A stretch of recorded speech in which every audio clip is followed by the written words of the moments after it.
Last class we see semiconductor and types of semiconductor. Now today's topic is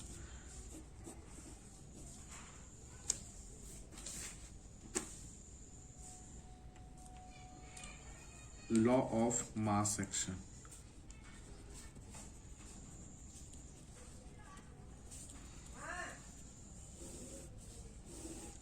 Law of mass actions. What is semiconductor? Semiconductor which have conductor and insulator property like silicon and germanium, and silicons and germanium जो purity form में होता है, purest form में होता है, तो इस types के सेमीकंडक्टर को बोलते हैं इंट्रिंसिक सेमीकंडक्टर।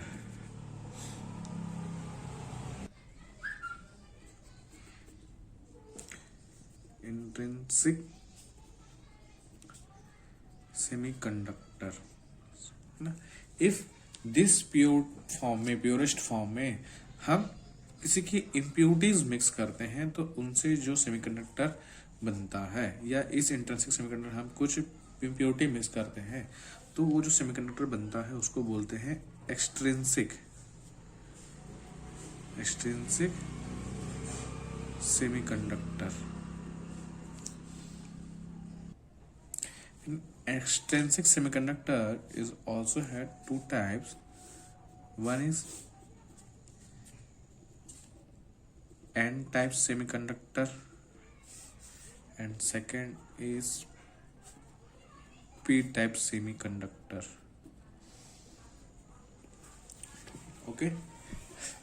जब हम N-type के सेमीकंडक्टर कैसे बनते हैं, जब हम एक्सट्रिंसिक सेमीकंडक्टर में, ठीक, या इंट्रिंसिक सेमीकंडक्टर में हम जब पेंटावेलेंट्स इलेक्ट्रॉन्स वाले एटम्स की इम्प्योरिटी जब मिक्स करते हैं तो क्या मिलता है आपको? एन टाइप का semiconductors. Okay, this pentavalent electrons वाले जो एटम्स की इम्प्योरिटीज होती है तो उससे जो एटम्स बनता है एन टाइप का सेमीकंडक्टर बनता है। जैसे लाइक इंडियम है ना, indium, arsenic, phosphorus, it's they have the pentavalent, इसके आउटर मोस्ट ऑर्बिट में 5 इलेक्ट्रॉन्स होते हैं। ओके, एंड पी टाइप के सेमीकंडक्टर में जब हम किसी प्योरेस्ट फॉर्म में सिलिकॉन, जर्मेनियम में हम जब ट्राईवेलेंस इलेक्ट्रॉन्स वाले एटम्स की जो इम्प्योरिटीज मिलाते हैं तो उनसे जो सेमीकंडक्टर बनता है वो पी टाइप के सेमीकंडक्टर होता है। जैसे बोरॉन, एल्यूमिनियम, इंडियम, ये एंटीमनी है, ठीक, इंडियम, इट्स, ये सब जो इनके आउटर मोस्ट ऑर्बिट में 3 इलेक्ट्रॉन्स होते हैं, ठीक। तो इसमें जो मेजॉरिटी एन टाइप के सेमीकंडक्टर में हम बात करते हैं मेजॉरिटी चार्ज कैरियर की। इसमें जो मेजॉरिटी चार्ज कैरियर्स होते हैं वो क्या होते हैं? इलेक्ट्रॉन्स होते हैं। एंड पी टाइप के सेमीकंडक्टर में मेजॉरिटी चार्ज कैरियर होल्स होते हैं।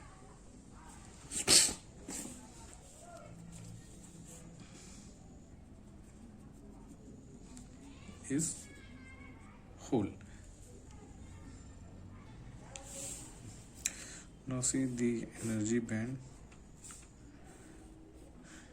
This is valence band and this is conduction band, है ना। वैलेंस बैंड और कंडक्शन बैंड ये बीच का जो गैप होता है उसको एनर्जी बैंड गैप कहते हैं। और किसी सेमीकंडक्टर की जो बैंड गैप एनर्जी होती है वो 1.1 इलेक्ट्रॉन वोल्ट की होती है। दैट मीन्स वैलेंस बैंड से इलेक्ट्रॉन का जो ट्रांजिशन, जब हम इतनी एनर्जी देंगे तब इसका ट्रांजिशन होगा इलेक्ट्रॉन वैलेंस बैंड से कंडक्शन बैंड में इलेक्ट्रॉन का ट्रांजिशन होगा। Is denoted by EV, denoted by EC. Okay. At any 0 Kelvin temperature में क्या होता है? ये जो सेमीकंडक्टर है is behave like insulator. Because why insulator जैसे बिहेव करता है कि जो एटम्स होते हैं वैलेंस बैंड में, जो एटम्स होते हैं वो फुल्ली फिल्डेड रहते हैं, कोवेलेंट बॉन्ड बने रहते हैं इसमें, ठीक है। कोई भी एम्प्टी स्पेस नहीं होता जिसके कारण इलेक्ट्रॉन्स क्या हो गया, मूव करके यहाँ से यहाँ जाए। और ये जो कंडक्शन बैंड होता है टोटल एम्प्टी होता है, टोटल एम्प्टी होता है। दैट मीन्स इलेक्ट्रॉन का ट्रांजिशन वैलेंस बैंड से कंडक्शन बैंड में नहीं होता है, जिसके कारण इसे करंट फ्लो नहीं कर पाता है। देयरफॉर ये क्या काम करता है, इंसुलेटर की तरह बिहेव करता है। Okay, it any thermal conditions और when we give the any temperature thermal equilibrium case में, तो क्या होता है, ये जो इसमें कोवेलेंट बॉन्ड होते हैं वैलेंस बैंड में, इलेक्ट्रॉन्स के जो कोवेलेंट बॉन्ड होते हैं वो ब्रेक हो जाते हैं। ब्रेक होने के बाद क्या करते हैं, ये जो इलेक्ट्रॉन्स हैं, इलेक्ट्रॉन्स इसमें फ्रीली मूव करने देते हैं। और इलेक्ट्रॉन का ट्रांजिशन, जब इतनी एनर्जी हम इनको देते हैं तो इलेक्ट्रॉन का ट्रांजिशन वैलेंस बैंड से कंडक्शन बैंड में होना चालू हो जाता है, ठीक। दैट मीन ट्रांजिशंस आर चला हो जाता है। ओके, तो क्या होता है, जैसे ये इलेक्ट्रॉन्स यहाँ से यहाँ जाते हैं तो यहाँ एक होल क्रिएट हो जाता है और यहाँ इलेक्ट्रॉन्स आ जाते हैं, ठीक। देयरफॉर यहाँ क्या होता है, कंडक्शन प्रोसेस चालू हो जाती है। तो व्हाट इज द डेंसिटी, अब हम डेंसिटी की बात करें तो क्या होगा, the number of electrons, number of electron in conduction band, मतलब जितने यहाँ से इलेक्ट्रॉन एक्साइटेड होकर इस स्टेट में आ गए तो उसमें number of electron in conduction band पर सेंटीमीटर क्यूब के फॉर्म में होते हैं, इज इक्वल टू क्या होता है, इलेक्ट्रॉन की डेंसिटी इज इक्वल टू, इसको रिप्रेजेंट करते हैं अपन स्मॉल एन से। सिमिलरली यहाँ होल जनरेट हो गए तो number of hole in valence band, इसको भी सेंटीमीटर क्यूब से डिवाइड करते हैं, that means hole density. Hole density देखो इसमें क्या होता है, इसमें जितने number of electrons conduction band में जाते हैं उतने होल्स यहाँ पे क्रिएट होने लगते हैं। दैट मीन्स बोल सकते हैं कि जितने नंबर्स ऑफ इलेक्ट्रॉन्स है is equal to numbers of hole. So we write number of hole or electron in conduction band is equal to number of hole in valence band.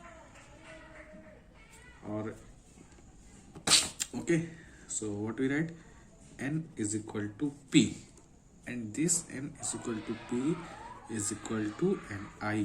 इसको बोलते हैं intrinsic carrier concentration, intrinsic career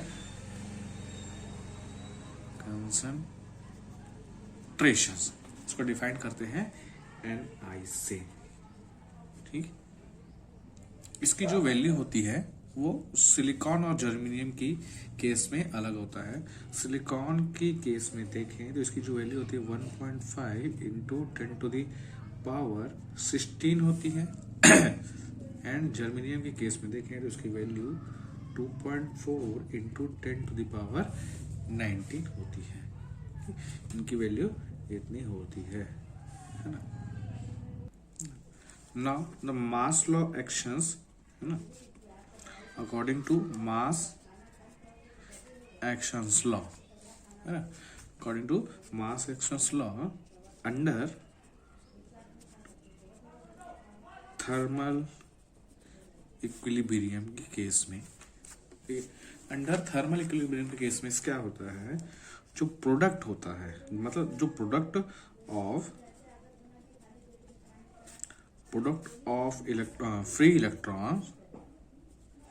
free electron concentration and free holes concentration is equal to square root of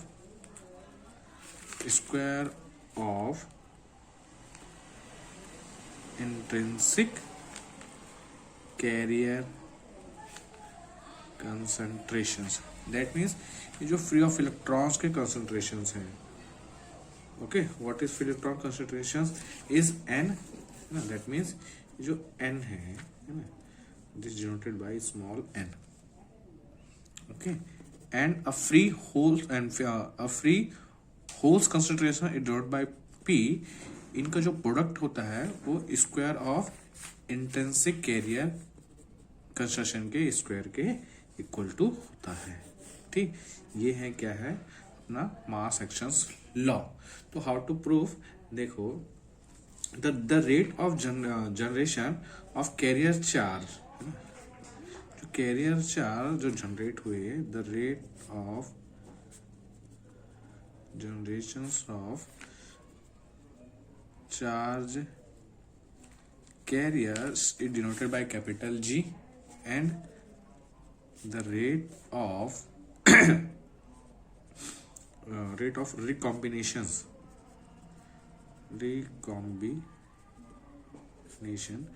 is equal to R. So both is G is equal to R. According to mass action, the rate of generations of charge carrier is equal to rate of recombinations. जो rate of recombinations होते हैं वो R है, वो directionally proportional to होता है electron concentrations के, and is proportional to also holes concentrations के प्रोपोर्शनल टू होता है। Therefore we write this equation R is proportional to N and P. That means इसका मतलब होता है किसी भी मेटल्स में अगर नंबर्स ऑफ इलेक्ट्रॉन्स ज़्यादा हैं तो उसके रिकॉम्बिनेशंस होगा इलेक्ट्रॉन्स का, वो भी क्या होगा, ज़्यादा होगा। दैट मीन्स जो रिकॉम्बिनेशंस है वो किस पे डिपेंड करता है, concentrations of holes and electron, ये दोनों पे डिपेंड करता है। Therefore we write R is proportional to N and P. This is N concentrations of hole, concentrations of electron, and P is concentrations of holes. And also we write this equation R is equal to small r N and P. देखो ये जो generation of the charge carrier है ना, मतलब जो generations है जो electrons की, दैट मीन्स जनरेशन से इलेक्ट्रॉन की इंट्रिंसिक सेमीकंडक्टर को हम जो G है कॉम्बिनेशन रिकॉम्बिनेशन फैक्टर है उसको हम किस फॉर्म में लिख सकते हैं, कैसे रिप्रेजेंट करते हैं इसको, G is equal to RI का स्क्वायर, इस फॉर्म में क्या करते हैं, रिप्रेजेंट करते हैं। तो from mass actions law G is equal to R, ये R की वैल्यू और G की वैल्यू दोनों के इक्वल कर देते हैं। तो what we get, R is equal to R dot NP is equal to R dot NI का square. This R and this R cancel, then NP is equal to NI का square. That means the product of free electrons concentrations and a free holes concentrations is equal to square of intrinsic carrier concentration, and this equation is called mass actions law. Okay, law of mass actions, this is equations. Thank you.